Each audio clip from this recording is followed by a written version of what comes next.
Isang mapagpalang araw sa ating lahat mga kapatid. Ako muli si Adrian Bernales ng Batch 3 at itong aking daily devotion. At ngayong araw ay pag-uusapan natin ay kung ano ang edad ng ating planeta o yung Earth Creationism. At ang ating Bible verse ay mula sa Hebrews chapter 11 verse 3. Sasabi sa ating scripture ngayong araw, through faith, we understand that the worlds were framed by the word of God, so that the things which are seen were not made of things which do appear.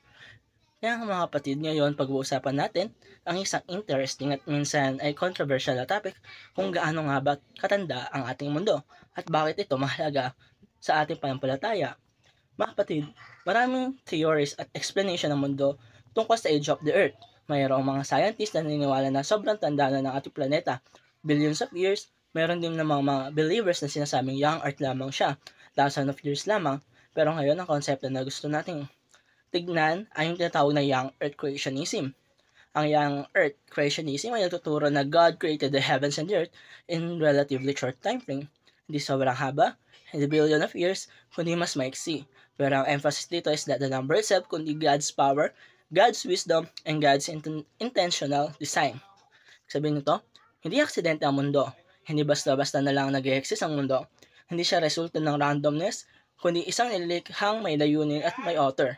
At dito pumapasok ang tatlong pang ating tatalakayin ngayong araw.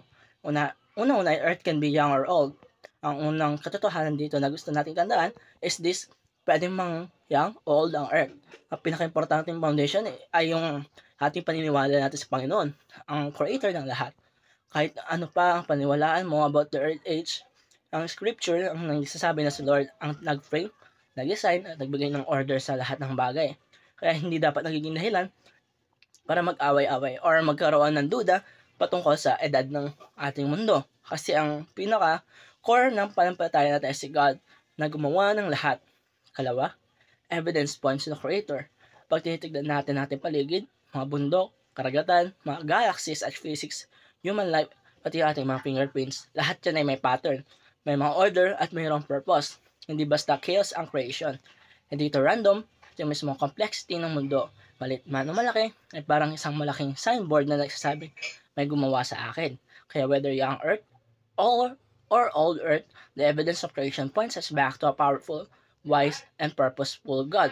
Kaya mga kapatid, ganito ka-importante na malaman natin kung gaano ba kahalaga itong paniniwala, kung importante ba ito sa ating paniniwala o hindi. Mga kapatid, dito tatapos ang aking daily devotion. Maraming salamat sa panonood.